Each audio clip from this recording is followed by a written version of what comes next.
I, well, one of the things is about instructions, and I should have paid attention to them. I actually know about the red light. Uh, so we're going to start this again. We are going to call this meeting of the MetroPlan Orlando Board to order today. So the MetroPlan Orlando offices, in response to the COVID-19 pandemic, are following guidelines for group gatherings by limiting physical access for the board meeting to maintain safe social distancing. Masks are required when attending in person. Members of the public may access this meeting virtually and participate via the Zoom link above or by dialing in. A limited number of public may attend in person, space permitting. We strongly encourage virtual participation in order to provide the safest meeting environment for board members, staff, and public. Virtual attendees can still make public comments. The instructions are available.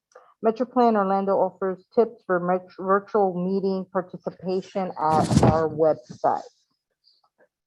So just as a reminder, everybody, if you could please silence your phones and keep your microphones muted unless you're going to speak. And again, when you unmute your microphone, it's the little man speaking in the middle. And if your red light is on, that means your microphone is on. We can't have more than one or two active, otherwise it interrupts the sound. So the next thing is, I want to ask everybody in the boardroom this morning, I'm going to be not popular right now, to please keep your mask on.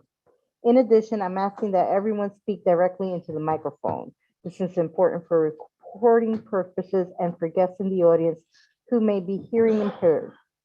Lisa, if somebody cannot be heard, please take a moment and let me know.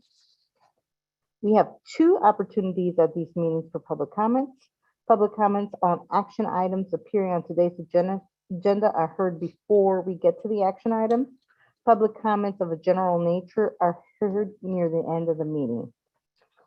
I will first recognize online attendees. Anyone who is online and wants to make a public comment is asked to complete an electronic speaker card. Each speaker has 2 minutes to address the board. Speakers should use the raise hand feature on the Zoom platform, and then you will be invited to unmute your microphone to speak. In-person speakers will be called next. Each speaker should fill out a speaker card located on the table as you enter the boardroom. You hand it over to our lovely Lisa Smith over there. Speakers must state their name and address for the record. People who wish to speak on other items will be acknowledged in the same way under agenda item number 8. Now it's time for our Pledge of Allegiance, and we've got quorum. Everybody will be happy. I'm going to ask Commissioner Ortiz to do us the honor. Pledge allegiance to the flag of the United States of America, and to the republic for which it stands, one nation, under God, indivisible, with liberty and justice for all. Okay. Thank you. And I apologize for all these lengthy comments. I know you're going to be bored of listening to me, but they're important announcements, so try to pay attention. So at a July board meeting, we welcome everybody back to the MetroPlan Orlando boardroom. How quickly everything can change. Unfortunately, once again, we are meeting in a hybrid format with a minimum number of board members physically present and other board members attending and participating virtually. We will monitor local conditions and make a decision about future meetings as we get closer to the meeting date. So next, I had a meeting with the FDOT District Secretary. I met with Secretary Perdue on August 12th to discuss the work we've accomplished this year and look ahead and to look ahead and begin the discussion on next year's priority projects. I want to thank Secretary Perdue and his staff for the value they place on communication and partnerships. We can accomplish so much more by working together as a region. Again, I already made the AV announcement and the microphones. Make sure your light is red if you're going to speak, and make sure you please mute yourself if you're not speaking. So it's time for our board member report. So we're going to go ahead and start with the Central Florida MPO Alliance, which met on July 9th. Commissioner Moore, you have that report for us? Commissioner Moore, Chairwoman Janer wasn't expected to be in the room this morning. I don't know if she's just running a little bit late. So maybe we could just come Okay, back to well, that. we will come back and loop back to the MPO Alliance report if Commissioner Moore logs on or shows up in person. So next, we have the MetroPlan Planning Organization Advisory Council that met on July 29th, and Commissioner Uribe has a report for us. Good morning. Thank you. Yes, the MPOAC met on July 29th. This was an in-person meeting, although a call-in line was produced for those who could not be or preferred not to be in person. We approved the minutes of the April 29th, 2021 meeting. Jeff Kramer, the MPOAC Interim Executive Director, reported on the MPOAC work program and budget. He provided an overview of the draft bills prepared by the U.S. House or Representatives and that of the Senate. We heard the agency report from the FDOT. The FHWA does not yet have clearance to travel and did not attend the meeting, so there was no FHWA report. We adopted a legislative policy positions were adopted for 2022. We adopted a meeting calendar that was adopted for 2022. MPOAC meetings will be held on January 27th, April 28th, July 28th, and October 27th. We adopted a resolution supporting the Consolidated Planning Grant, the CPG program. The actions requested relative to hiring an ED were approved, including a job description, delegating authority to the executive committee to move forward with the hiring process, and a framework for sharing responsibility with FDOT of the management of the organization, including undertaking a more detailed review as part of an update of the agency strategic directions plan. An update of the SIS policy plan was approved by Mr. David Gosby, the FDOT SIS planning manager. Our next MPOAC meeting is October 28th, 2021. This concludes my report, Madam Chairman. Thank you, Commissioner Uribe. Any questions for Commissioner Uribe? Okay, seeing none, we'll go ahead and move on to our Central Florida Commuter Rail Commission. And they met on August 12th, and we have Mayor Dummons here to give us that report. Right in the nick of time, Mayor. If you can go to the next item. Oh, sure. So Commissioner Uribe, you are on again with the Transportation Disadvantaged Local Coordinating Board. Thank you again, Madam Chair. The quarterly TDLCB meeting was held on Thursday, August 12th. The meeting was held in a hybrid format with a physical in-person quorum and the remaining members joining via Zoom. We received a report from the Quality Assurance Task Force. An overview of the results of the annual CTC evaluation was presented. We approved our previous meeting minutes. We also received a mobility services update from Access Link staff. Lastly, I'd like to call to attention to the resolution that this board is being asked to approve today in observance of Blind Americans Equality Day, October 15th. You will hear more about the activities surrounding this annual event, and I'd like to also ask each partner county commissioner or city council also adopt similar resolutions calling attention to this very important day. And of course, those of you who can join us, I highly recommend you participate in the blind experience on November 3rd. I did want to add a note for many electeds. A deep discussion was had about access links and the lack of timeliness. So in case this comes about to any of your communities, they don't have enough bus drivers. They don't know how to call people, and COVID on top of all of that is causing some serious issue. This concludes my report. Our next meeting is November 18th. This is our annual public meeting. Again, it will be held in a hybrid format with an in-person quorum and strong recommendations for the public to make comments remotely. And that concludes my report, Madam Chair. Thank you, Commissioner Uribe. Yes, Commissioner DeLarby. Thank you, Madam Chairman. Commissioner Uribe, can you send that information to the executive director, Gary, so he can circulate it on the November the Third. 3rd. Yes. I'd like to make sure it's on my calendar, but I don't have any information yet. Absolutely. And for any of you guys that would like to participate, I had the pleasure of doing this with Gary 2 years ago. And it was quite impressive to cross over Orange Avenue at Gore and blind and having to depend on someone to help us cross. And for me, it was my husband, so it was risky. So yes, I highly recommend it. It is quite an awakening experience to do. So Commissioner, I actually went to the dinner that they had one time where you actually eat dinner in the dark. oh, And I think it was the Orlando PD that actually had the night goggles on to service. And it was more than, I don't want to say an eye opener because that's not the right way to say it, but you really get a good feel for what people go through. yeah. So Thank you. Thank you. Well, thank you, Commissioner Rebe. Thank you for the update access links. And as a member of the links board, we are trying to deal with that, but there is a definite labor shortage there. And it's an issue that we're trying to work Chairwoman? around. Chairwoman, Yes. can you also circulate the template for that proclamation as well? Oh, yeah. If you have a copy or a copy of whatever you guys Yeah, I did. believe Virginia has it and Jerry can. Yeah, we'll take Thank care you of so that. much. Mhm. And it's quite fascinating. It's a wonderful board that I'm on. So thank you. With Commissioner Fisher, of course, my sidekick there. All right. Any other questions for Commissioner Rebe before we move on? Okay, we're going to loop back to Mayor Demings. Mayor Demings? All right, thank you very much. The Commuter Rail Commission met on August 12th, and that meeting approved the April 29th, 2021. The various public comments at the time we received the report from Mr. Mayor Demings, can you please turn your camera, your microphone on, the middle button at the bottom, looks like a speaker. The very center.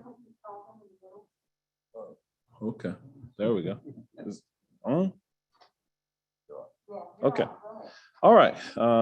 We heard public comments. We received a report from Mr. James Kresick, the chair of the Customer Advisory Committee, and we received a report from Ms. Tony Allure, the chair of the Technical Advisory Committee. We also received an agency update from Mr. Heffinger of the Sunrail, the Chief Operating Officer, and he talked about procurement for Phase 2 North, the Deland, which was initiated on June the 28th. We expect revenue service to begin in early 2024. And the average daily ridership is slowly improving on Sunrail with more than an average of 3,000 rides per day compared to approximately 2,000 daily riders per day 1 year ago. Mr. Bruce Detweiler from Lynx gave us an update on the Lynx ridership. We received a Votran ridership update from Mr. Kelvin Miller. We heard a presentation from the Sunrail transition consultant, and the presentation was given by Mr. Mike DePaulo of WSP. The existing conditions report has been completed, and the WSP and staff continue to make good progress on a number of other reports and expect to have the draft transition report in the summer or fall of 2022. We heard a presentation from Brightline, and the presentation was given by Mr. Mike Segalis. The FDOT has extended the lease agreement to September 30th, 2021 to address any unresolved issues before executing the initial phase lease agreement. Brightline, also directed by the FTA, will have to complete a supplemental environmental impact statement for the project from Orlando International Airport to Tampa. This change will result in additional time needed to complete the National Environmental Protection Environmental Policy Act, the NEPA study that will include additional hearings to address potential public concerns. And the next meeting of the Central Florida Commuter Rail Commission will be on November the 4th of this year, and it will be held in the offices of Lynx. And that is the report, Madam Chair. Thank you, Mayor Demings. Any questions for Mayor Demings on the Central Florida Commuter Rail? Looks like you got off the hook, Mayor Demings. At this time, I want to please ask any board members joining via Zoom to turn on their cameras on. They aren't visible if they aren't physically in the room. So if you're on Zoom and you're a board member, if you could please turn your camera on. Camera on, mic's off unless you're speaking. Okay, we are going to continue with our reports. We have quite a number of reports today, and we're going to go back to Commissioner Uribe for the Florida APA that they met in Miami on August 31st and September 3rd. Yes, thank you, Chairwoman Janer. I did have the pleasure of attending the Florida APA and speaking in a panel representing MetroPlan here. It was quite fantastic. It was a room full of planners, and so it was great. We were able to discuss our population, our transit issues, including safety, pedestrian safety. I was on a panel with the TPO over in Sarasota County and also the Miami-Dade, which included the mayor of Doral. It was a wonderful opportunity to represent and discuss issues that are going on here in Central Florida for us, and discuss our TPI and MPI plans moving forward. And we were also able to talk about housing, affordable housing, and wages. So it was a wonderful perspective, very different from each region of what we're all experiencing compared to South Florida and over on the West Coast. And in addition, it's interesting to see that even though we represent between the three counties 2.2 million, Miami-Dade is about 2.7 million, and their transportation system is quite elaborate, and they continue to move forward with projects. So it was a pleasure to represent Orange County. We had some great questions coming up with Sunrail and public transit and how we see our future in Central Florida for working people to maneuver themselves without relying. I saw the trend of trying to rely less on motor vehicles and trying to rely more on mass transit. I was able to attend many planning meetings that were taking place during the conference too. And it was quite enlightening to discuss preservation, land use, and how COVID is affecting all of that. So it was a pleasure to represent us. And next year, 2022, this conference will take place in Orlando. So hopefully we'll all be able to be engaged at that point also. Thank you. Okay, any questions for Commissioner Uribe? I want to thank Commissioner Uribe for representing us at that at the APA meeting. Commissioner Moore, we don't have anybody else for that report. Okay, so next I want to let everybody know we have news from my part of the world, Osceola County. Our State of the County is being held on October 6th. So I'd love to see some of my fellow board members there. If you have the time, it will be an in-person luncheon. So next comes bittersweet here. This is the last meeting for board member Stephen Smith. And Mr. Smith first started serving on the MetroPlan board as an alternate for the Orlando Sanford Airport Authority in 2013. In 2015, Mr. Smith became their primary member to the MetroPlan board. We have a plaque for you at your seat, and if you could please join me for a picture. Sarah, why don't you come on and join me as well?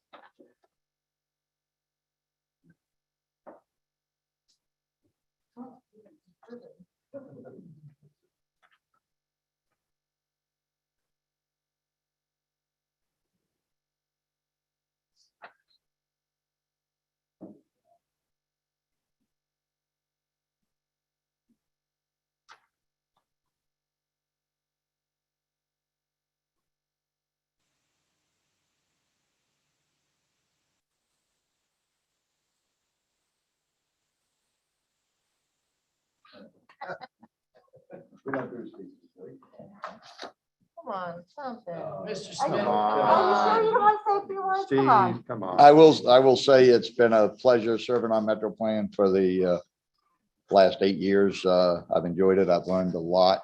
I went to the MetroPlan Institute, which was well worth going to. And I will miss everybody. And thank you very much for your kindness and hospitality over the years.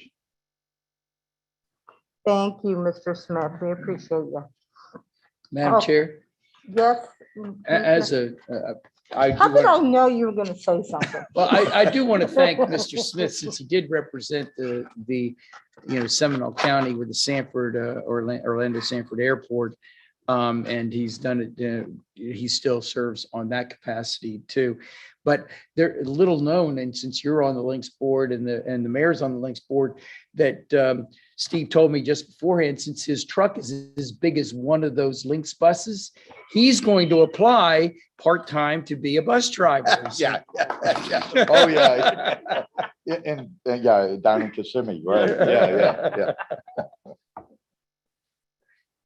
Thank you. Mr. Smith. thank could you. And Commissioner Constantine, if you could turn off your microphones if you're Oh, done. yeah. Thank you so much. It's time for our executive director announcements. Gary. Good morning, Chairwoman Janer and board members. I want to thank you all for being here and helping us pull off this hybrid meeting. It's always a challenge when we go to this format to get board members to come in to make up the quorum. So I want to thank you for that.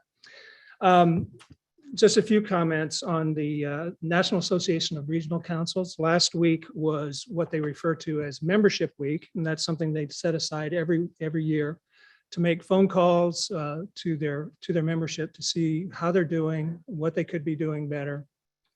And they always do a great job, especially through the pandemic. Narc has been an organization that has just reached out and kept people engaged with, and I've mentioned this before, we have weekly telephone calls with executive directors from all over the country sharing information. So they do a great job on that. The Narc Executive Directors Conference and Board Retreat is scheduled for later this month, September 26th through the 28th, and that will be a live event. The Association of MPOs, the national group, is also planning their annual event, which will be live, and that is scheduled for October 5th through the 8th. You generally receive updates on stimulus funding. That's what started off as a $2 billion pot of money coming to the state, and we've reported that has been reduced to around $813 million. And I still have no further update on that, on how that's going to be distributed, but I do meet regularly with DOT leadership. And just a reminder that the FAST Act expires at the end of this month. That's the current federal transportation bill. The reauthorization bill, the draft, is now embedded in the overall $1.2 trillion Senate infrastructure package. That bill has passed the Senate, but is awaiting final action in the House. And as part of its vote on the budget resolution, the House has agreed to vote on the infrastructure package by September 27th. So as soon as I get updated information, I will not wait until the November board meeting to give that to you. I'll get it out to board members. You may recall that at the July meeting, we mentioned that we wanted to set up an executive committee meeting, actually before we met today. And we had that set and then had to change our plans because of a COVID scare. So we'll be polling the executive committee after today's meeting to see if we can find a date and time to have that meeting to discuss legislative issues for the 22 session so that we can bring those recommendations to the board at your November meeting. The chair has already talked about Mobility Week, and Commissioner Uribe has mentioned Mobility Week. Your board agendas this morning include a flyer announcing that. It's going to be scheduled from October 29th through November 5th. And then I want to encourage you all as well, and we will get that out to do the Blind Americans Equality Day resolution for your agencies, and we'll get that out after today's meeting. But I want to let you know that even though the Blind Americans Equality Day is on October 25th, and that's when it's observed, we are having a special event during Mobility Week on November 3rd that you've already heard about. We are also going to be helping Links with some graphics work for a bus that they intend to wrap in recognition of that event. And then there's also and I hope I get this right, Ciclavia event, which is in St. Cloud on November 5th. And that is closing the street to allow for bicycles and pedestrians and all kinds of fun activities and removing traffic for a period of time. So that will be occurring during Mobility Week as well. So we said goodbye to a board member today, but I want to let you know that Mr. Tom Green has been designated as the replacement for the Orlando Sanford Airport. And I met with him last week, spent a good amount of time with him, presented him with what is our standard new board member orientation package, and got to know him a bit on a personal level. So it was a good meeting, and we'll look forward to seeing him at your November meeting. And finally, a couple of comments on staff activities. Congratulations to Virginia Whittington, who has been appointed to the Orange County Redistricting Committee.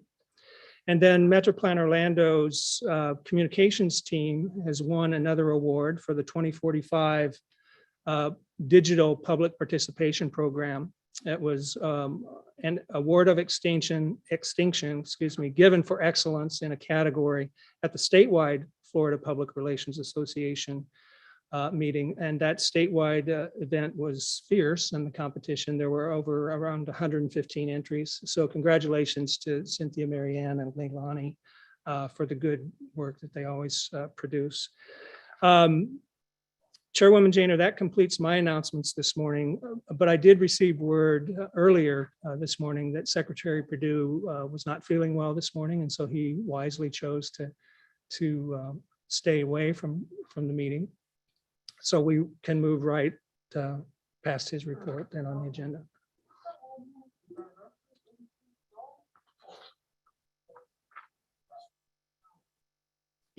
Good morning. So for the board members that are joining us here in person, please say here or present when your name is called, and you can go on mute again after your name has been called. And for the members that are joining us on the virtual side, please turn your videos on if possible so that we can confirm that it's you. Your video and unmute buttons are on the bottom left side of your Zoom toolbar. Commissioner Bonilla. Here. Commissioner Constantine. Here. Commissioner Delari. Here. Mayor Deming. Here. Here. Darrow here. Commissioner Janer. Here.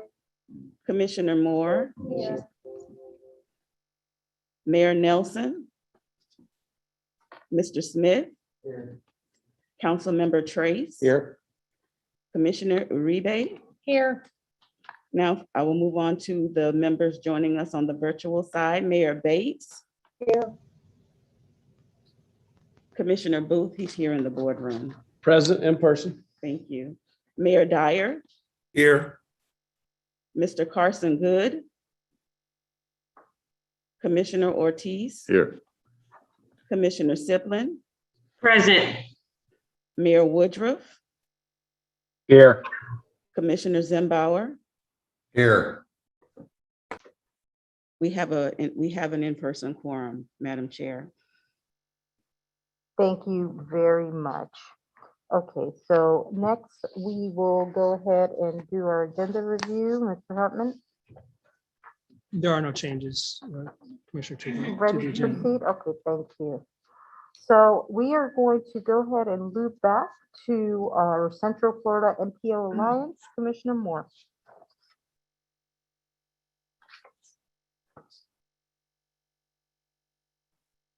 No report? Okay. So we'll move on to our Municipal Advisory Committee.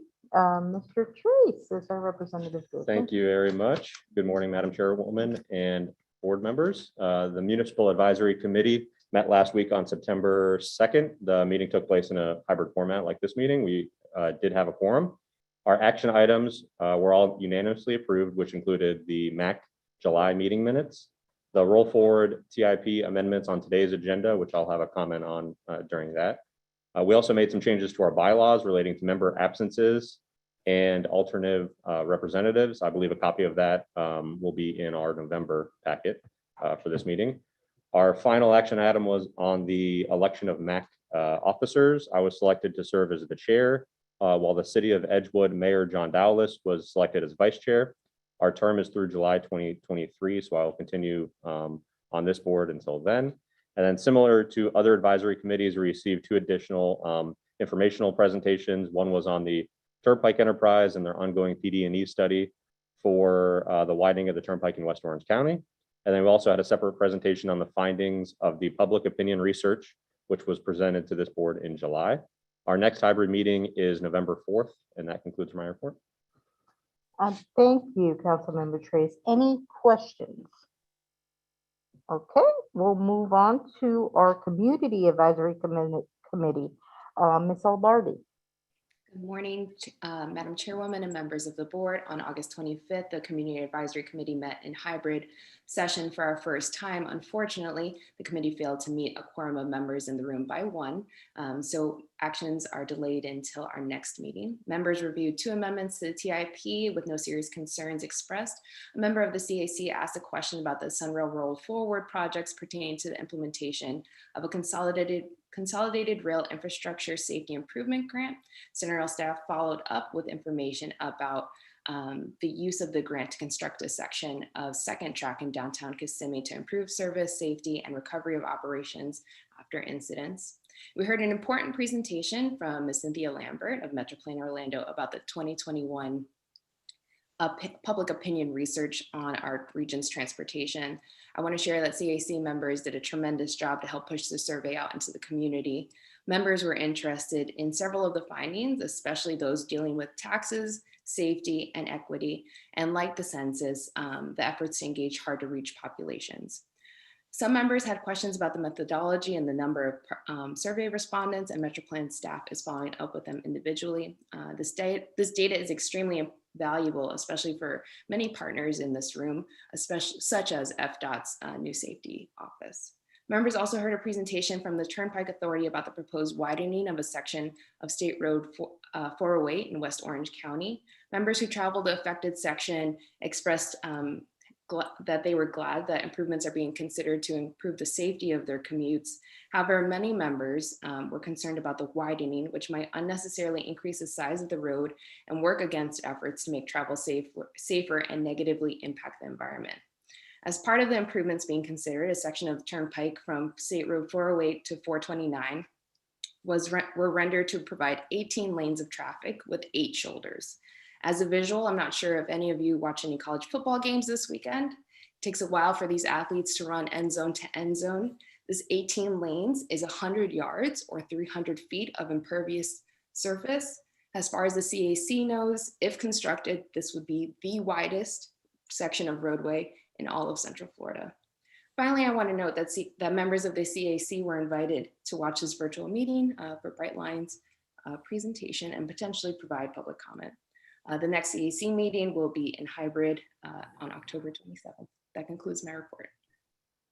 Thank you. Any questions from Ms. Albardi? All right, next is our Technical Advisory Committee, and we have Mr. Muhisen with us today. Good morning, Madam Chairwoman and members of the board. The Technical Advisory Committee met in a hybrid meeting format on August the 27th. We recommended approval of several action items which had been pending a quorum during the recent virtual meetings. These action items include the Technical Advisory Committee virtual workshop meeting minutes from October 2020 through June of 2021. We have also approved ratification of the board action items from December 2020 through July 2021. And finally, we voted to approve the FDOT District 5 and Sunrail roll forward amendment to the TIP.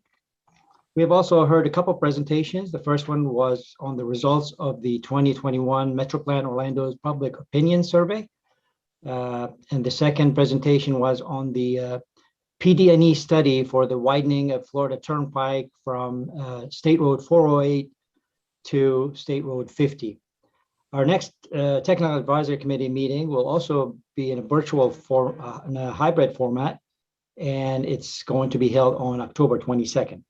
This concludes my report, Madam Chairwoman, and I'll be happy to answer any questions. Okay, thank you, Mr. Muhisen. Any questions? Okay, moving on along up to our Artismo committee report, Mr. Jameson. Good morning, Madam Chairwoman and members of the board. The Artismo committee met on August the 27th, also in a hybrid format.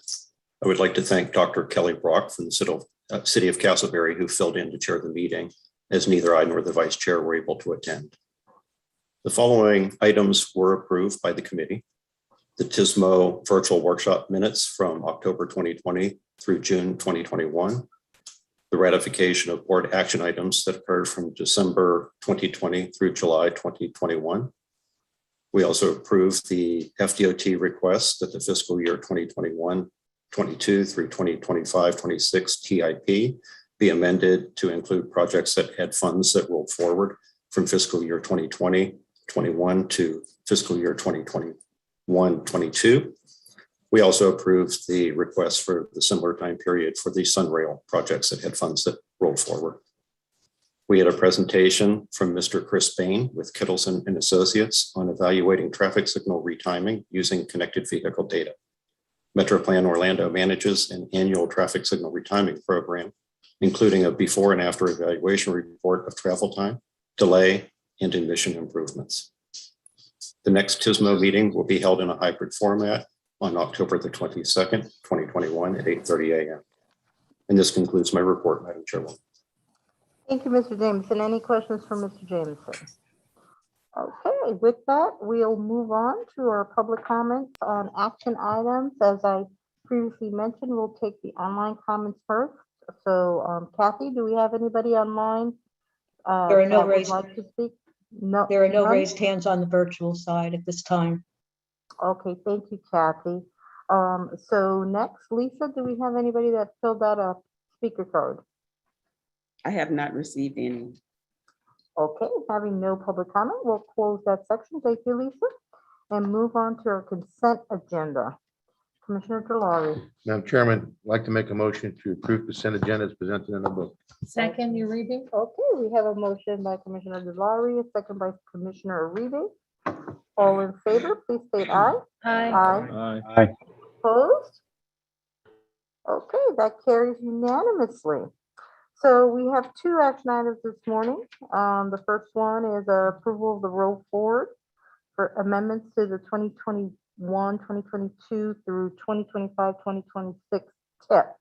And Mr. Caskey is with us to present. Okay, good morning, Madam Chairwoman and members of the board. This amendment includes projects that had funds that were originally programmed in fiscal year 2021 and last year's TIP. And those funds were not committed by the end of the fiscal year on June 30th. And so they just automatically roll forward to fiscal year 2022 in FDOT's new adopted 5-year work program. So we have to amend our TIP to include these projects so it'll be consistent with the work program. And as many of you know, this is a routine procedure that we go through about this time every year. And you all have the roll forward report from FDOT and some other information in tab 2 in your agenda packets. So with that, unless there's any questions, we're asking for your approval of the amendment. Okay, any questions for Mr. Caskey? No. Councilmember Trace. One of the items on the roll forward was a change of moving the money forward, but then also a change to Turnpike widening project for part of the main line in Osceola County from Osceola Parkway down to Kissimmee Park Road. And it changed the length of that from 7 miles to 5.5 miles, which I think greatly affects what happens on the south end of this towards a high growth area of Osceola County. So essentially there's a gap between the new and old interchange. I don't know, a couple of commissioners know about that, and where the main line will extend to, in my mind, causing a big issue with widen something, then it narrows next down, and then it widens out again. So I just kind of wanted to voice my concern over a change to that widening project that kind of creates a bottleneck in a high truck traffic corridor, but then also in a high growth area. Mr. Caskey, have we had any meetings with the Turnpike concerning with that concern? Or is that something that you bring up during the? Yes, we had a meeting a couple of months ago about that, and we're looking to set up another meeting with the Turnpike staff and also staff from the city of St. Cloud and Osceola County.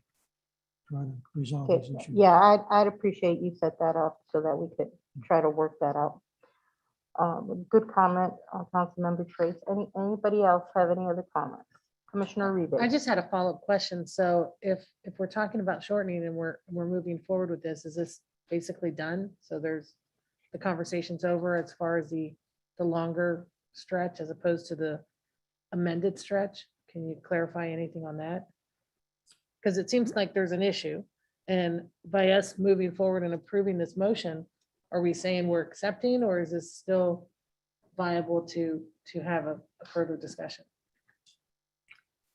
Well, as I said, we're looking to meet with the Turnpike staff and the appropriate staff from Osceola County and the city of St. Cloud.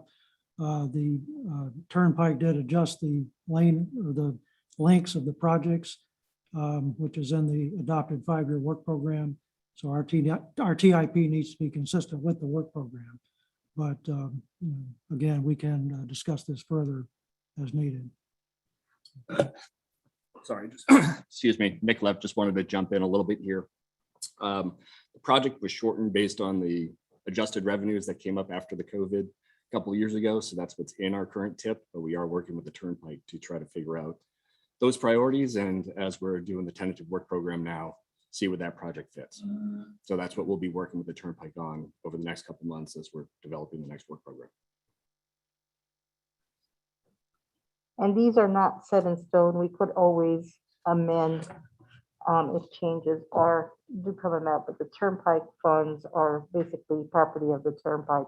So we could influence but not set that standard completely, is my understanding. So, any other questions? Madam Chair, move approval. Okay, we have a motion for approval by Mayor Demings, a second by Commissioner Ortiz, was that? Okay, so this is a roll call vote. So Lisa? Bonilla.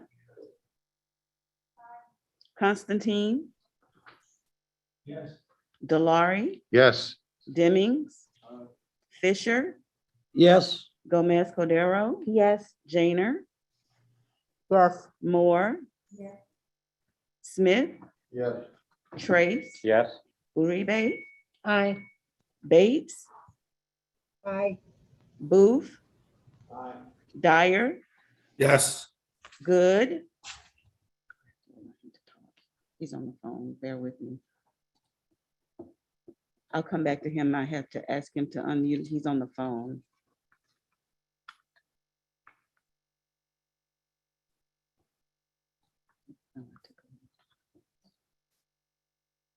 Commissioner Ortiz, could you take off your, I'll go back to Mr. Good. That's not him. I got it. Okay. Ortiz, Yes. Siplin, Aye. Woodruff, Aye. Zimbauer, Yes. Mr. Good,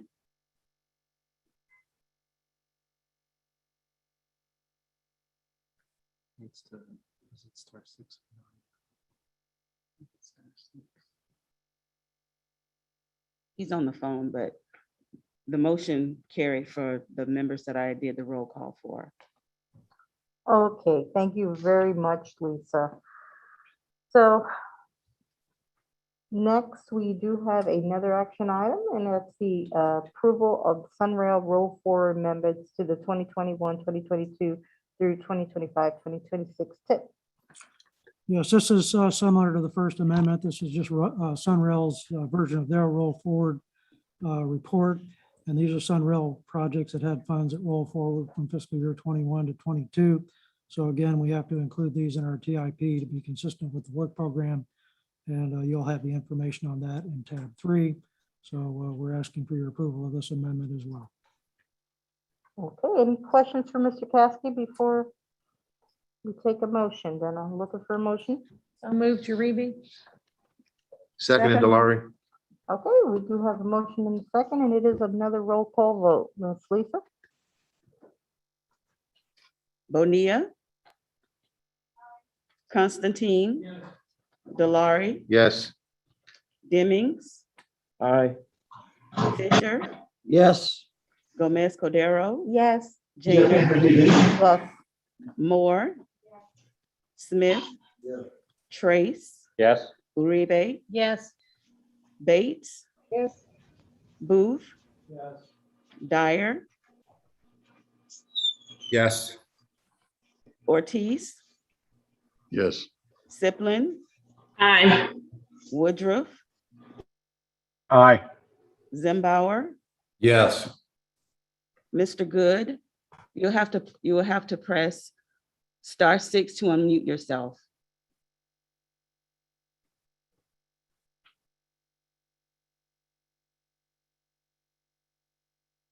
He still didn't, he hasn't responded. So Madam Chair, the motion carried unanimously. Okay, thank you very much. Next, we do have information items for acknowledgement. Commissioner Deland. Madam Chair, I'd like to make a motion to approve the acknowledgement of items in our agenda. Second, Dennis? Okay, Madam Chair, did you have a comment? we Aye. do have a motion and a second by Commissioner Gomez Cordero. Thank you, Madam Chair. The question that I have is on item number I.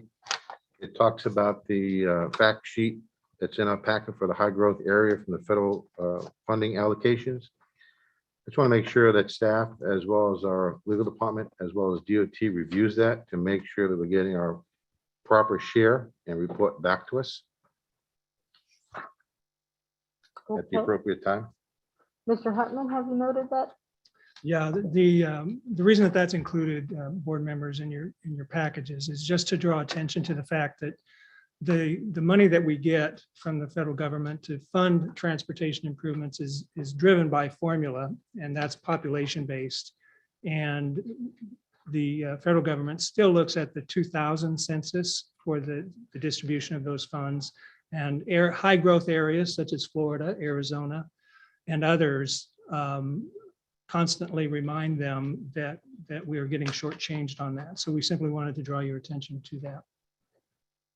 Madam Chair, if I may follow up, I think it's appropriate that we actually review that. If you can report back to us, maybe we need to talk to the proper delegation of Central Florida to make sure that the high growth areas are getting their fair share. I will do that.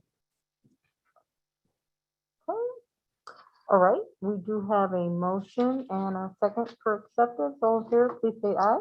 Aye. Okay, that carries. So we do have 3 presentations this morning. The first one is an update on the Attain Central Florida project, and we have with us Mr. Jeremy Gilmore from FDOT. Welcome.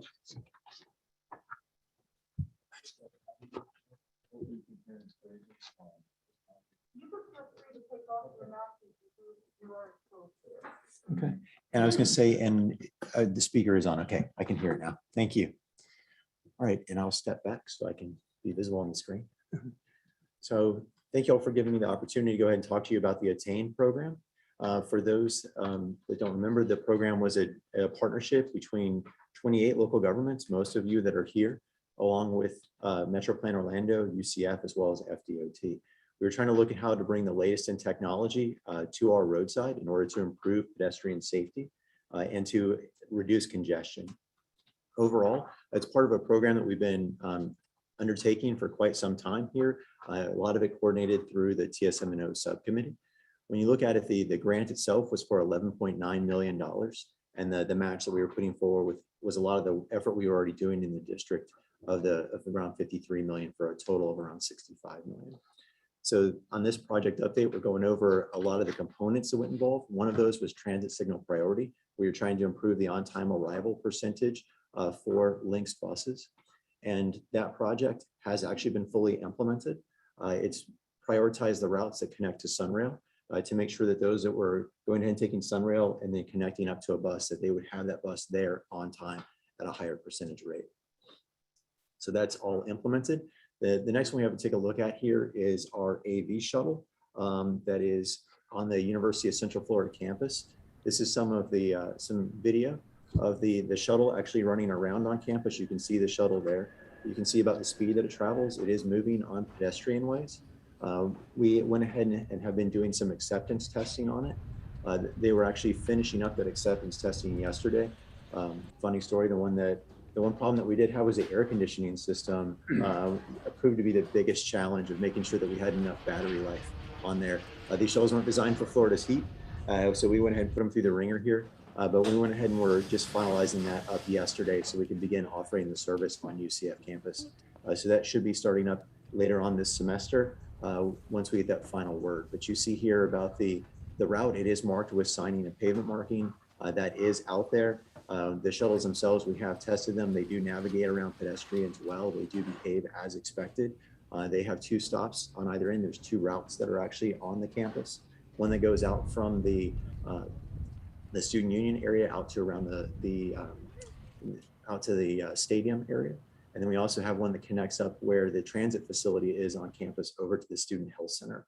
So we see this as a type of implementation that once we get some lessons learned from the UCF campus, we can bring them to other areas within Central Florida. Thank you. Another one that we have also completed is the adaptive signal interface with positive train control. So what this is normally when you have a train such as Sunrail that goes ahead and crosses a signal system, it goes ahead and actually preempts the system. It forces it to stop all the other logic that's going on and just says, there's a train coming. It doesn't do any advanced planning for it. Most of our traffic signals try to monitor traffic now and try to adjust dynamically in order to account for any interruptions. What this does, it allows the train to do the same thing. It allows the train to say, hey, I'm coming, so that we can adjust the signal so we don't send too much traffic to stop where we know it's going to be blocked anyway. For the train, we can instead serve those side streets and get those people continuing to move instead of just bringing them up to a red. I think I'm going to have to get focused. I think someone's going to have to click on the actual screen in order to return focus to it to allow me to move forward. Thank you. So this location that we went ahead and tested this out on, and this has been deployed, is on 434 at 427 at 436 and 427 in Lake Mary Boulevard, where the Sunrail crosses it. These were areas that we saw that there were frequent needs for us to be able to move things a little bit more efficiently. I'm sorry, it's still not attaining focus. Thank you. The next one we'll take a look at is a regional integrated corridor management system. What this was doing, it was allowing us to, when we had a major crash happen on I-4, to be able to look at the surrounding roadways and make sure that we're timing them based upon traffic that would have diverted anyway. So we all know that when there's a crash on I-4, some of us elect to then drive on the surface street system. Well, the surface street system is timed for conditions when everything's fine on I-4. Well, things happen on I-4 on a fairly regular basis. With that being the case, this system allows us to go ahead and adjust the timing on those side streets based upon crashes that happen and make sure that we're re-optimizing the timing based on those scenarios. So this is just a graphic that's showing it to you. The idea we would message on the interstate as well as on the arterial system about what that alternative route would be. And then we go ahead and we update the timings based on it. So this system as it stands right now is deployed. It is gathering interstate data. It is going ahead and connected to the arterial systems for most of the agencies that are in this room. What we're working on now is making sure that the automated push, the calculations that are happening with the model are happening as we would expect. We don't want any automated systems to run without a human being making sure these things are absolutely tuned up correctly. So we're just making sure with all the complicated things that are happening with construction that we don't end up having unanticipated actions. This at this point in time is fairly well deployed. We're just doing a kind of an observation period, kind of a burn-in test right now. The transit kiosks, these are being placed out on the UCF campus. This was a test implementation for us to be able to use software that allows you to look at multiple mode choices. If you're used to going ahead and trying to use Google in order to make a trip choice, the first thing you have to decide is, am I going to use a car or am I going to use transit? And then you get some pretty unrealistic combinations of those things that you have to kind of put together yourself.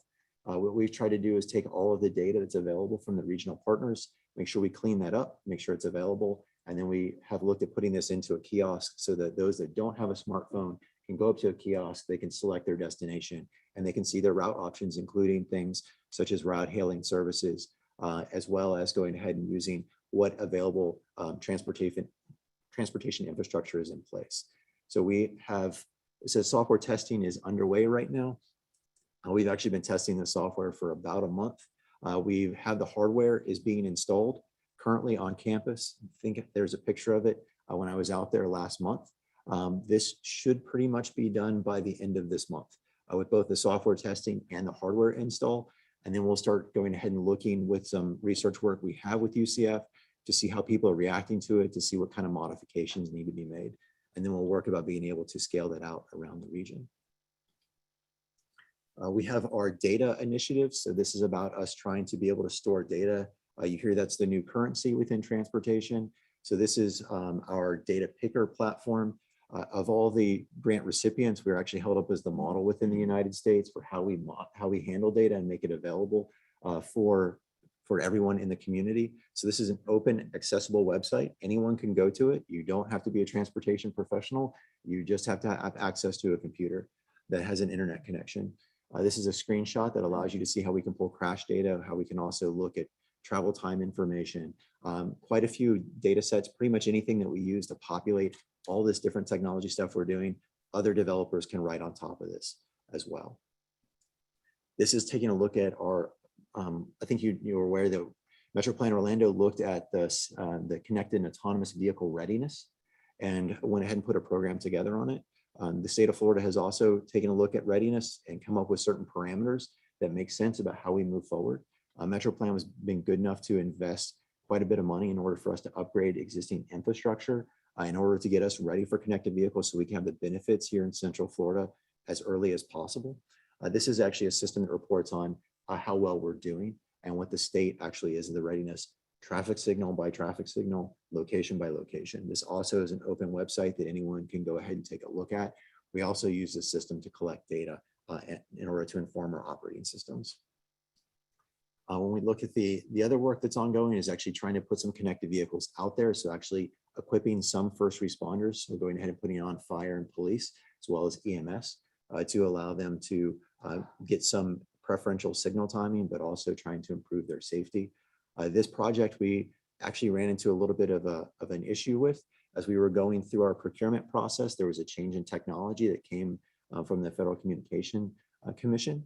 With that, we had to go out there and re-procure. So that's actually currently advertised in order for us to make sure we put the right technology on the roadside. So it's the last remaining element of our grant program that's outstanding. We anticipate being able to go ahead and select that within the next 2 to 3 months, and then to be fully installed by the end of the year. So with that, I can tell you that if you ever want to see anything on the program as a whole, it's on cflsmartroads.com. It's a website that has all the data initiatives as well as project status information. With that, I'll open up to any kind of questions. I just had a quick question. What is the autonomous vehicles that UCF? What's the capacity on them, and what kind of interest have you seen? Well, I mean, the semester just started, so it's kind of right. And we haven't allowed the students to go ahead and drive on it. Again, we wanted to make sure we got the air conditioning system done first, right? Is to make sure that we weren't putting any kind of issues present there. The overall capacity of the shuttles themselves is about 15 users at a time. That number actually goes down based upon if you have a rider that's in a wheelchair because of the space that it takes up within the shuttle. Then you're looking at your capacity goes down to around 8. What we've looked at is because of COVID, we've gone ahead and been working with the university about what kind of restrictions they might want to have in place for ridership. And we've been looking at having the attendant who's on board plus 6 riders, I believe is the number that we went ahead and came to for current circumstances. But ordinarily we could get 15 on. On that system that you were installing at UCF, the one that had the solar panels and help them choose modes, how is that like similar or different to using Google Maps? Because I go to other cities and I wouldn't know to go to something like that. I choose Google Maps to get. Right. Yeah. So the big difference is if you go on Google Maps and you say that I want to go from, for instance, my trip this morning. If I said, hey, I want to go from Sanford at the Regional Traffic Management Center to come down here. What it would give me the option of is that I could walk to the Sunrail station, then I could board the Sunrail train, and then I could take it down here. Or it would give me the option to wait until the 436 or the 46 East line came and picked me up and then would take me over to that stop. Because my trip would be entirely either pedestrian driven or it would be transit driven. It would never give me the option to get in my car, to drive to the Sunrail station and to park at that parking space, right? They don't have any kind of mix between if I'm going to go ahead and drive a car or if I'm going to use any kind of transit. You're either 100% one or 100% the other. So what we've gone ahead and done is we've got a system that actually looks at both of them. What we do realize though is that most people are not going to use our system. So a big part of the effort that we did here was actually to clean up a lot of the data that's been reported regionally, just to make sure that it's good and accurate, so that other reporting services can utilize it. We're not thinking that everyone's going to use our app, but we wanted to make sure that everyone used the same information and that information was accurate. And we wanted to be able to provide a choice to people that reflected one that was all transportation modes. We also have been trying to partner with our TNCs, so your Ubers, your Lyfts, in order to allow their information to go into the system. Thus far, their stance has been to not participate. We're still having those conversations with them, but it does include bike share and car share. Those things are not included in Google Maps or in Waze. Perfect. Thank you. Yeah. Thank you, Madam Chair. Quick question, Jeremy. Yeah. Is any information that you're looking at looks at distracted driving at all? So when you look at trying to deal with distracted driving, there's a lot of different technologies out there. The biggest thing we've been looking at is making sure we're not distracting the driver with what we're putting in there. But we have not been going ahead and responding to it, except for in very kind of edge cases, right? So we can look at the behaviors and how it affects startup loss in order to better optimize traffic signals, but it's not actually dealing with the fact that people aren't paying attention. They're on their cell phone. Okay. Then is your systems that you're looking at, will it at some point in the future get plugged into the transportation model? So what we've gone ahead and done is we've mapped all the data. You talked about our data initiatives there. We've gone ahead and already put everything back into it's referred to as traffic management units, or what is kind of the base of HERE data, which is used for calibration of the demand model. We have been working with DOT staff that go ahead and perform those updates on a regular basis. And we've also been working with UCF about short-term prediction. That's actually one of our existing research efforts, so that we can actually not only incorporate it into the model for more accuracy, but also to look at a tool that might be able to do a shorter term forecast without having to go back and do the detailed model updates. So we've looked at two different approaches. Yeah, I'd love to see that. But one of the things I've also noticed is that then when we look at transportation models for development, they talk about the most reasonable place that people are going to be driving. So now you look at Waze and now your program, and they're actually bifurcating those because they're now pushing people through existing neighborhoods cut through traffic. And so now it's causing another problem. So how do you help us not loading up side streets and other secondary streets that are not programmed for all that traffic volume? So what I'll tell you is that when you look at the trip choice that you're referring to and the idea of the demand model works on a day that's average traffic demand. There are no crashes. So the diversion behavior that you're referring to actually isn't captured in the demand model. It's actually looking at a situation where none of that takes place. And when you look at how the system generally has been designed, it's been designed based upon kind of blue sky, average day kind of conditions, as opposed to a lot of the complexities. The model itself is a very, very complex tool. The task that it's given is to look multiple decades into the future about what kind of our transportation needs are. When you put these further complications in there, that just hasn't been something that's been able to be adopted at scale. We haven't had the data. Now the good thing is because we're capturing that data, we can start to adjust. So my question is, how do we protect existing neighborhoods that are not programmed or designed for that increased volume? There are some actual strategies. There's things that we have worked on with the folks at Waze and with Google. We can talk about those offline. They have to do with posting requirements, but there are ways to do it. And they're very good about updating their mapping system. I'd love to sit down with you offline and discuss it. Thank you. Happy to. Thank you, Madam Chair. Any other questions? Okay, thank you so much. That was a very interesting presentation. Next, we have an I-4 ultimate status and anticipated completion update by Mr. John Tyler, but also with the FDOT. Welcome. All right, good morning. Okay. Oh, well, good morning. My name is John Tyler. I'm the Director of Operations for FDOT District 5.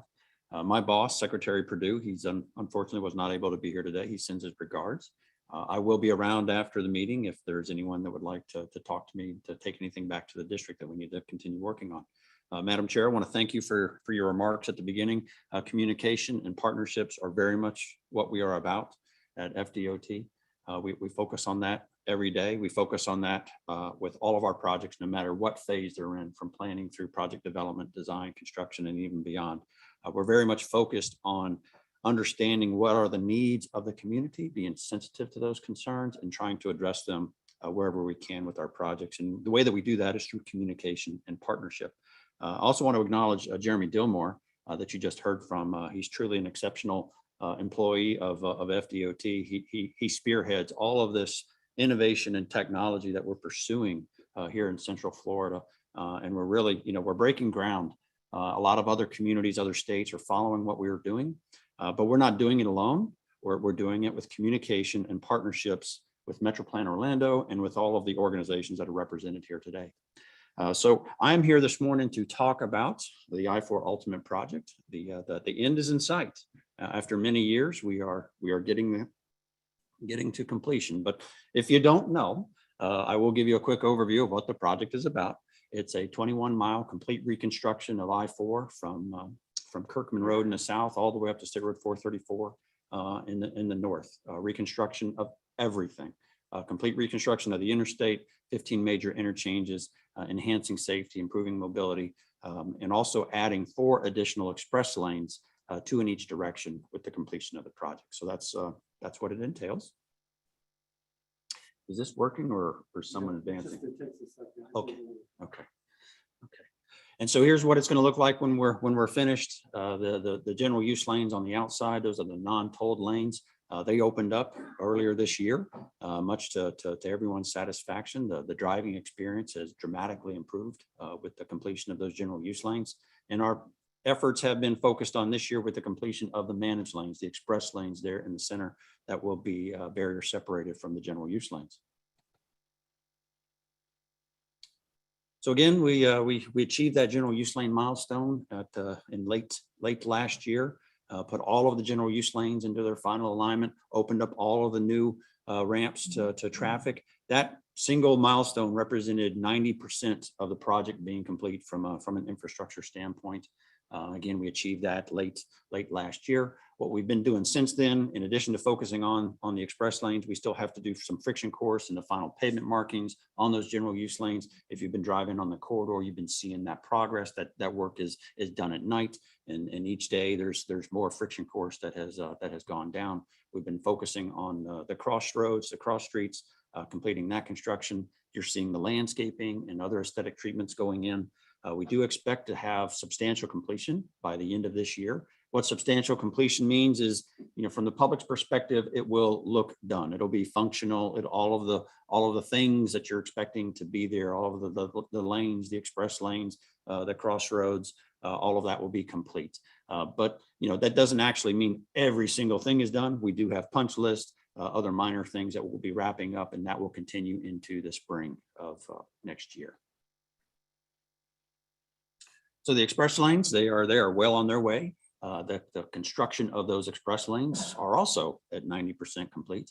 We just recently completed all of the concrete paving for all of those express lanes. We're still working on the shoulders. We're working on the barrier walls. But most importantly, we're working on the toll equipment installation, installing the gantries, installing the toll buildings and all of the equipment, and getting that stuff ready to go to capture the tolls when those express lanes open. So once we get all of the equipment installed, then we're going to go through a period of system testing and integration. That's going to be a joint effort between the concessionaire and FDOT, both our partners at the Turnpike as well as District 5. And it's going to be a kind of a ball that goes back and forth. They do some things and we do some things, and then they do some things and then we do some things to make sure all of this technology communicates, the systems and the sensors, read the traffic that's out there. We can see it on our cameras. The signs all work properly together. So it's a very big symphony orchestra. Think of it in that analogy, over 21 miles. And so to get all of that to work is going to be our final challenge to being able to open those express lanes, which we do expect to open those express lanes early next year. So a little bit about express lanes and tolls, since we are getting to that point where it's going to be a reality. It's just a few months away. So the express lanes are going to provide an additional mobility option for the people of Central Florida and our visitors. If you're going downtown, you've had the benefit of using Sunrail as well as I-4, but now you're going to have a third mobility option, which will be these express lanes. If you're going from one end of the corridor to the other, we've been working on the Wekiva Parkway, the Greenway. So those gave you mobility choices, but the express lanes, again, will give you an additional mobility choice if that's what you choose to do. A mobility choice that does come with a toll, but that toll should give you a reliable travel time to whatever your destination is, somewhere downtown or to another point along the corridor. So the toll amounts that are going to be displayed, it's not going to be a secret. They're going to be displayed on the signs before you enter into these express lanes. So you won't have to guess, you won't have to do any math. You know, what you see is what you see on the sign, that's what you can expect to pay. So that toll amount is going to increase as the demand in the express lane goes up. The toll rate is also going to go up, because to provide a reliable travel time, when more people want to use the express lanes, that's when we need to charge more for that service. The toll amount that you'll also pay will also depend on how far you want to go. If you're only going to the next interchange point or access point for the express lanes versus going all the way to the end of the corridor, there will be a price difference the further that you go. But again, it won't be a secret or a mystery. You pay what will be on the sign before you enter into the system. And I'm going to show you that you'll see that message at least twice before you enter it. And one final point is that all motorists are expected to benefit from the express lane utilization. Every person that chooses to go into the express lane is one less person using the general use lanes. And we've seen this benefit to the general use lanes in other areas around the country and in other areas around Florida where express lanes have been incorporated. So it will be a benefit for everyone. So the signs here, so you know, if you imagine that you're going from the left to the right of the screen, this is going to be the sequence of signs that you will see. There are a lot of signs out there. If you've driven on the corridor lately, I mean, they are everywhere. So we do have a lot of signs because we're now trying to integrate these two systems, the general use lanes plus the express lanes, and we need to sign for that appropriately. But this is what you're going to see when you're contemplating entering into those express lanes. You're going to see the entrance is coming up in a mile. You're going to see your first indication of what that toll is going to be for at least the first two most likely destinations that motorists are going to be interested in. In this case, we're coming up from the south. So, you know, Kirkman Road, Cayley, Michigan, those would be your next 2 points, where then if you choose to get off, that's what you will pay. If you choose to stay in the express lanes, you'll see another series of signs that'll tell you what the toll is going to be to go further on down the system. And so again, you'll see two signs before you have the opportunity to enter into that system. And those signs will reflect the same toll, and that will be the toll that you will pay once you enter into the system, at least through those destination points. So this was an all electronic tolling system. There are no cash stations. There is no toll by plate option.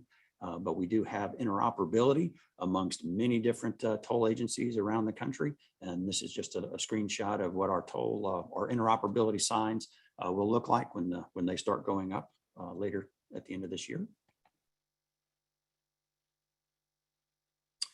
So this is a new system for the people of Florida and the visitors to Central Florida. And so we're going to have to educate them on how to use it most efficiently. And so we are planning for that.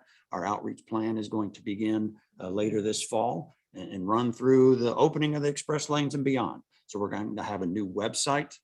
In addition to the I-4 Ultimate construction site, we're going to be moving into a toll site or a website rather, that is going to focus on helping users understand how to take maximum advantage of these new express lanes. We're going to be creating informational materials and passing those out at logical locations, the driver's licenses offices, the hotels, where you pick up your rental car, so that you can pick up a map. Central Florida with all of our attractions, we're very much familiar with opening up a map and understanding, how do I want to use this particular attraction. So we plan to have something similar, a fold out map that folks can use to better understand how this 21-mile set of express lanes can truly work to their advantage. We'll also have videos that will be posted online and shared with our media partners as well as our local partners. And so that's going to be a very robust advertising and outreach campaign that will, again, begin later this fall. So as we are getting ready to open these express lanes up, we are also working with our first responder partners to make sure that we are all ready to go as a community.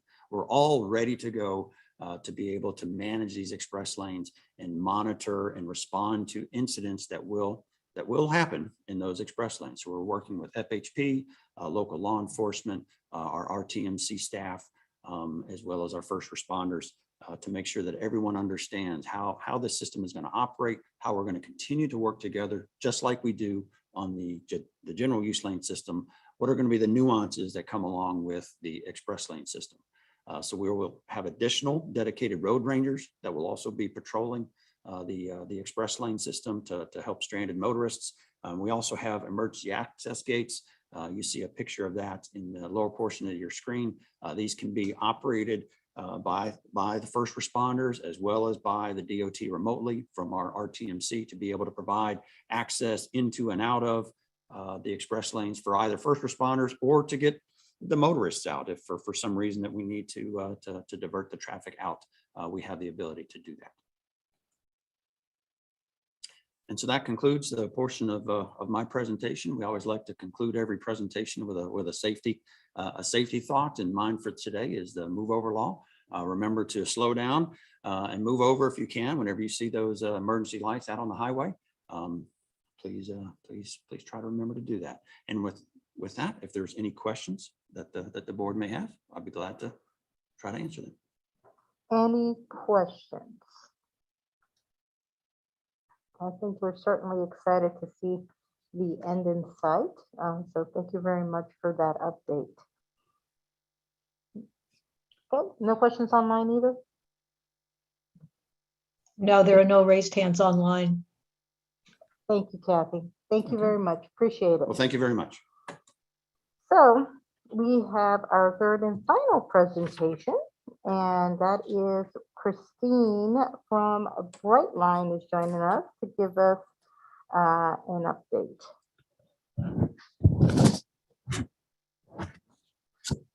Welcome, Christine. Thank you, Madam Chairman. Thank you, board members. It is a pleasure to be here today and talking about Brightline. And I think a lot about what's being said in all the presentations today, talking about transportation and population growth. So you'll see some of that tied together in this presentation as well. There we go. So if you don't know what Brightline is yet, it's a high-speed rail project that's being developed in Florida. It has been in operation in South Florida, and I know Commissioner Uribe, you talked about experiencing it already, and I hope some of you have as well. We've been in a pause point during COVID, and we use that time to upgrade our positive train control system in South Florida. And so that it will speak seamlessly to Sunrail when we connect here in Central Florida and in South Florida with Tri-Rail as well. But really the goal of Brightline is to challenge the transportation status quo. So if you've had an opportunity to take higher speed rail somewhere else in the world, we'll be just like that, just moving from point A to point B in an expeditious manner, as well as seamless. And we'll talk a little bit about that as well.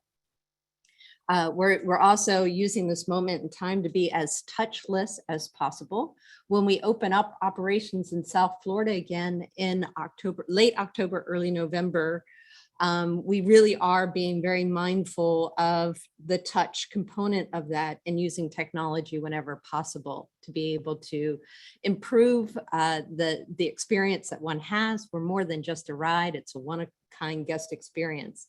And how I look at this, sometimes it's where hospitality meets transportation is really our goal for mobility options. So for those of you who have not had a chance to ride it, our flagship stations. The first one is Miami Central. And that's a great transit-oriented development as well in downtown Miami in the Brickell area. And as we're getting ready to open up operations again, a Publix has opened up in a neighborhood that has been quite depressed for a very long time. So we've seen that our transportation options began to improve quality of life in the surrounding areas. So our current system goes from Miami Central Station to Fort Lauderdale up to West Palm.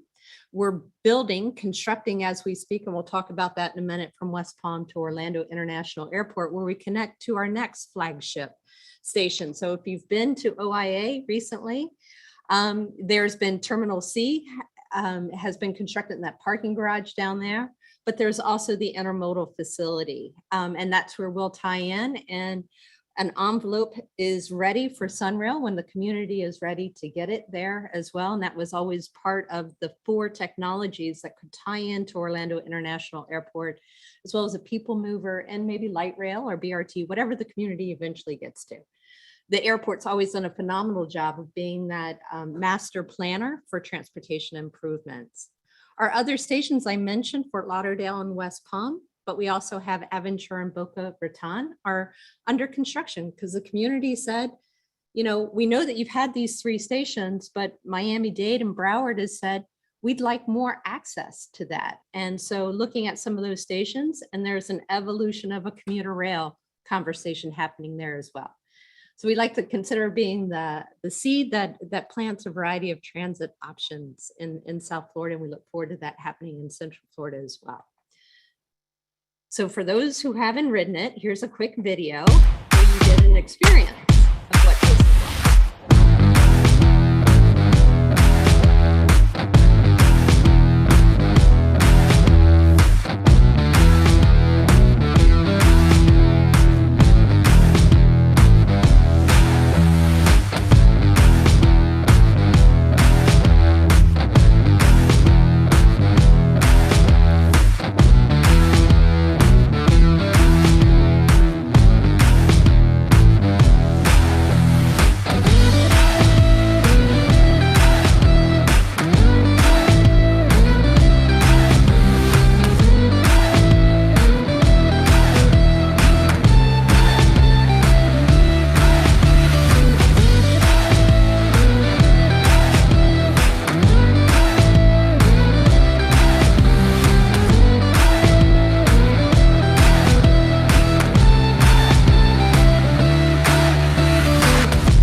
Snappy tune, I know.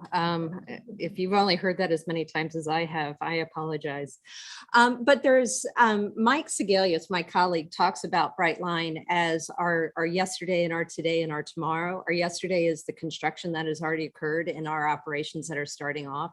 Our today is the construction that's ongoing, connecting West Palm Beach to Orlando International Airport. And our tomorrow is looking at that connection point from Orlando International Airport to ultimately to Tampa, which echoes a lot of the previous 2 high-speed rail projects that have happened in Florida over the last 20 years. Hopefully this one will be the one that truly gets us to Tampa. But in addition to what's going on today is we're taking mobility a step further, and we've partnered with IOMOB, which is a mobility on demand application. So if you are taking Brightline from point A to point B, but you don't know much about your destination, you can put in and do a trip journey and set up public transit, rideshare, whatever the option is, micromobility, and your trip will automatically be able to be forecasted for you all the way. Once again, looking at that hospitality and seamlessness that gets you to that mobility. So with that, we've talked a lot about the Florida system, but just so you know that we have a sister project looking to connect Las Vegas to LA as well. It is a little bit further behind, but because they've not been operational quite yet, but a project that very much connecting city pairs that are too short to fly, but too long to drive. And that LA to Vegas, that's about a 5-hour drive if you chose to drive it. With Brightline, you'll be able to take that in a 3-hour trip. So we're excited about that project as well. But let's stay focused on Florida here right now. We're also focused on sustainability. We think about the number of cars that we can take off the road as part of our system. It's greener, safer, and faster than driving. And although we talk about it being diesel equipment, it's diesel electric and it's environmentally friendly as well. And you can see the metric tons of CO2 that we're removing as we build out our project. And, you know, I also like to think that sustainability is also about connectivity. And we'll talk a little bit about the opportunity for Sunrail to also connect to the airport ultimately by using tracks that we ultimately build. So it gives people choices along the way, which I think is always good. Recently, Tim Giuliani, the OEP, director, I guess he's a president of OEP. He sent out an email to the community and talked about economic development, growth, and high-tech jobs. It always makes me think about, you know, what we've been talking about already today about population growth. So, you know, we're talking about a 22 million in population for the state of Florida, projected to be 26 million by 2030.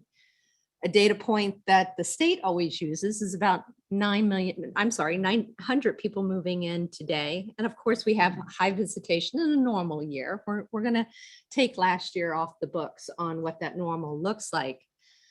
But I also want to focus on that GDP. When you can connect the Miami area to Orlando to Tampa, that creates the 10th largest mega region in the Western Hemisphere. From an economic connectivity standpoint, almost $500 billion of GDP is generated. And we talk a lot about MetroPlan's goal of making those planning the transportation connections and creating cost feasible opportunities for our long range transportation plan. Unfortunately, like every time we go through the update, our needs far exceed our ability to pay for it. I want to remind everyone that Brightline, as we're building out the system, is a private investment opportunity. So we are equity and or using bonds that are tax-free to build our system. And we're talking about over $2 billion to build the existing and over $1 billion to build the next phases of this. So population becomes a big part of that growth. And we've talked a lot about that census data that's become available for the 2020. And I took some time to look at that. And so the 5 counties in which we have stations or will have future stations, I really wanted to focus on some of the density of that. And so it just so happens that the 5 counties that we are connecting also represent the 5 highest densely populated counties in the state. What a coincidence, right? So here they come to you one at a time. Broward being the most densely populated, then Orange County is next, which I think pretty much fast forwarded from 10 years ago. Hillsborough is next. Miami-Dade, although the population is the greatest there, they have a lot of undeveloped area. And then lastly, we have Palm Beach County. So when you start thinking about the connectivity, the most densely populated counties in the state, This represents over 40% of the total population in the state, just in these 5 counties. It doesn't include Osceola County, which is adjacent to Orlando International Airport, or Seminole County, which is absolutely in the service area. So we're really excited about the opportunity that we're connecting these communities by way of an alternative mode of transportation. And here you can see some of that population by greatest population to lowest as well.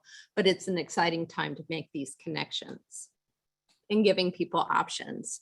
So here's that $2.7 billion investment from South Florida up to Orlando International Airport. So if you drive out the 528 towards Cocoa Beach, you see that construction occurring in that corridor. We've talked a lot about the other elements, but also during COVID, we've kept 1,300 people working every single day in the construction industry as part of this project. And we're very proud of that, and hiring local as well. So next steps on this, we've talked a lot about where we've been, what we're doing. So our future is connecting Orlando International Airport to downtown Tampa. We're talking about the downtown Ybor City area, so right where I-4 connects to 275. We've been meeting with the city and developers there on finding the right location to be determined. But we're also, part of our project is so much of what we've talked about already, or other speakers have, about partnerships. We will be using the I-4 corridor as part of this. There was a rail envelope preserved for high-speed rail within that envelope. And that's why we have a right-of-way agreement with FDOT. So we will be paying for using their right-of-way, as well as the 417 is our preferred alignment coming south out of the airport to make that connection. There's a lot of work to be done and a lot of community conversations to be had as part of the NEPA process. We're working closely with the Federal Railroad Administration. They are the sponsoring agency, and we work with FDOT. So the NEPA process is actually what will drive that community conversation moving forward. So here's a little bit more about the alignment. And we know there's been a lot of community conversation as to why aren't we servicing the International Drive area. And to be quite frank, a lot of it is it becomes a project that is no longer cost feasible for Brightline to build. The CFX did an independent review of the 2 alignments and found that it's in excess of $600 million up to over $1 billion more to take a different alignment. We've had community conversations, invited others to help participate in funding that gap. We've not heard from anyone quite yet willing to do that. So our preferred alignment is still that 417 that we've talked about. So activities to date, we have a toll diversion and ridership survey study that we need to do, both for CFX and FDOT. So we have an agreement on what that scope looks like. We have 60% for phase 2 is constructed, as we talked about. We've signed our lease with GOA. We've submitted 15% plans and now 30% plans to our public sector partners. We have an agreement in concept with the Orlando Utilities Commission because we will use that southern connection, but also at the same time leave enough of a corridor so that a future technology coming south out of the airport would be able to use that, like a light rail, BRT, whatever. And we also are proud to say that we had a unanimous support from CFX for resolution of support for Brightline. A lot of conversation after we go through NEPA, Commissioner, back to CFX to have get into final agreement on our lease agreement there. We have until the end of this month to get into our final lease agreement with FDOT, and I will say that it has been a very productive conversation that we've had with them thus far. We're in the very last initial, finalizing some minor details through that, and that should be, we see that on a smooth flight path moving forward. But it's the NEPA process that really will drive what being out and about in the community for the next year, year and a half. And you see here, starting now through the end of 2022, depending on how much environmental, as well as if we have any historic impacts in the Tampa Bay area is really our area of concern. So you can see us being out in public hearings later this year. Public workshops and then hearings next year. And then there's some slide there if we have additional conversations that we need to have on the historic areas. So with that, there's a lot to be discussed during the NEPA process. So you can see noise and vibration. We'll do the analysis of that as well as any mitigation of any tremendous impacts that are out there. So you've heard a lot of folks talk about environmental impacts, community impacts, and so forth. That will very much be part of this conversation and talking through and making sure that we mitigate any impacts to that. Once again, we remain within existing transportation corridors, which help minimize any of the impacts to the environment as well as the community. And that's our goal as well. So with that, we talked about that connectivity, getting Sunrail to the airport. Prior to coming to the Bright Line, I spent about 7 years really helping get Sunrail in this community. I'm so incredibly proud of that. And knowing that the next phase of that is hopefully to get to the airport after we get to Deland.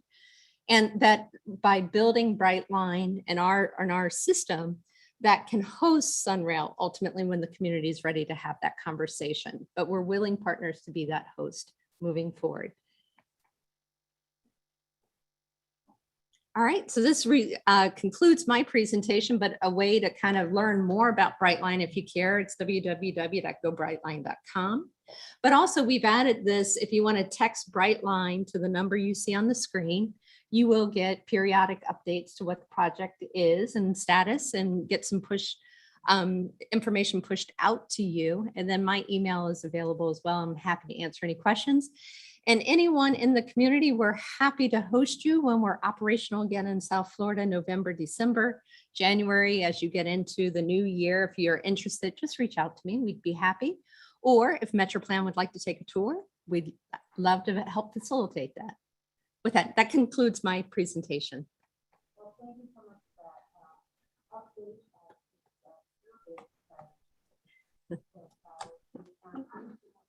Madam Chair, thanks a lot. Appreciate it. Christine, great presentation. I appreciate it. I know you've been working on this for a long, long time. Let me ask you something. We already know that it's going to be faster than Amtrak. What's the cost benefit to the passenger though? Yeah, so we actually will likely be more expensive than Amtrak. Time is money, right? But less expensive than if you decided to fly. Okay. So any given point, flying to Miami on American nonstop out of OIA, it's a couple $100. So from Orlando International Airport to Miami on Brightline would be about $100. So a little bit more expensive than Amtrak, but faster and more reliable because service, right? We're operating 2 trains per hour per direction, right? So you have choices. Is a referendum that Mayor Demings was leading a factor in terms of completing the development all the way up to OIA, or is this not going to be something you guys are counting on? No, that's not something we're counting on. We really like to see the transportation surtax making connectivity, whether it's improving Sunrail or linked service for the community.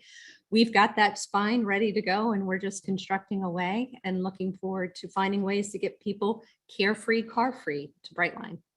Great news. Thanks a lot. Appreciate it. Commissioner Uribe, and then Commissioner Booth, and then Commissioner Uribe. Go ahead. Maybe I'm just not in the know here. I mean, I'm an Osceola County boy, but where are you stopping anywhere in Brevard County when you make that turn and come back east? Is that I never saw a button there for a station In Brevard? Yeah. So the option is when we did our NEPA process for that initial phase, we left opportunities for future stations. So we're talking about one maybe in the Treasure Coast area and possibly one in Brevard as well. Where's that turn, if you don't mind? Like we're at 95, right at the 520. 520 and 95. Yeah, right around there. Got the bridge across. Gotcha. Yeah, so we're not right at the port, right, which would be wonderful for people, but I think that connectivity and looking for other ways to make that connection, at least this is an option. But you can't get that. There's no option right now for folks at that intersection to jump on and go south, right? Correct. Or jump Not on yet. and come back. Not Not yet, yet. but you're working on it. Okay. Yeah, Gotcha. the beauty of next steps. Thank you, Madam Chairwoman. You're welcome. You're trying to get them to disclose their whole long-range plan there. Commissioner Uribe. Yeah, I just wanted to notate at our previous county commission meeting, our CRA is doing a trip study of those airport visits. So that is something us as a county are being proactive on to see what those trip studies to the iDrive corridor are. So just in transparency, we are, when we talk about these discussions that are taking place to see other feasibility of this, that is one that we will soon find out as far as the convention center. So thank you, Christine, for the presentation. My pleasure. Okay, anything else? Well, quite fascinating. Thank you again for Thank you. updating us, and please do keep us updated moving forward. We're looking forward to seeing that become a reality. Okay, next is time for our general public comments. Do we have anybody online that wishes to make a general comment to the board?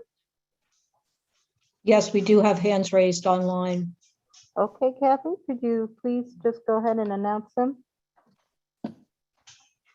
I know Mr. John Puhak was looking to make a comment.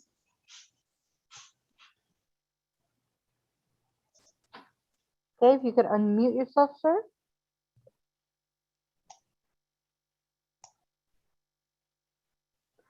Okay, Kathy, who's our next speaker?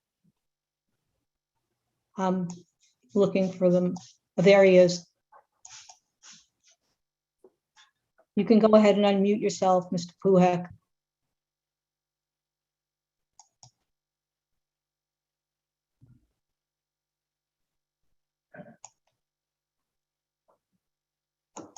Okay, Kathy, we're just gonna skip over him, go to the next speaker, and we'll loop back to him at the end and see if he could unmute himself. I think he's the only one. Okay, well, Yeah, he's the only one. He looks unmuted now, if you want to try.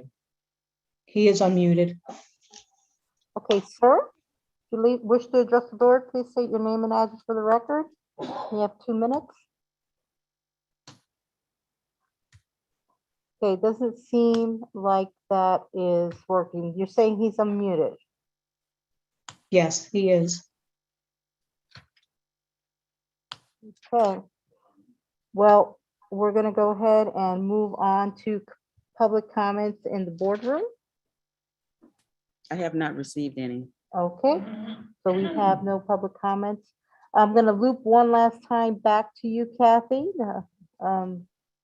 Sir, Mr. John. Okay, we're gonna close that section. Unfortunately, something happened. I guess he's not on the line at all. Next, we'll move on to our board member comments. Anybody wishing to bring anything forward? I know we could always count on you, Commissioner Dodd.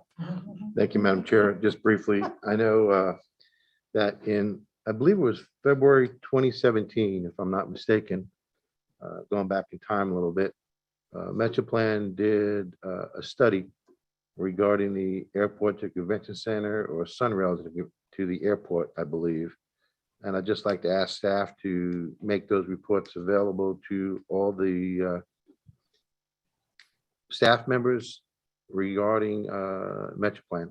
And then it'd be, that way we can look at it as on our leisure to make sure that we understand what all the past reports said, so that as new things are coming up, we can refer to old reports that were current at that time, because we haven't seen them in a number of years. So I just wanted to make sure that everyone's aware that those reports do exist, if that's appropriate.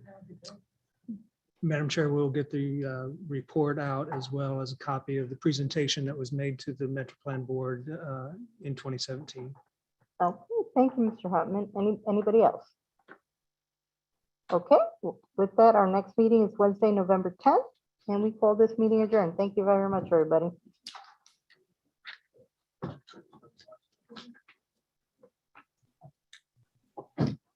Please.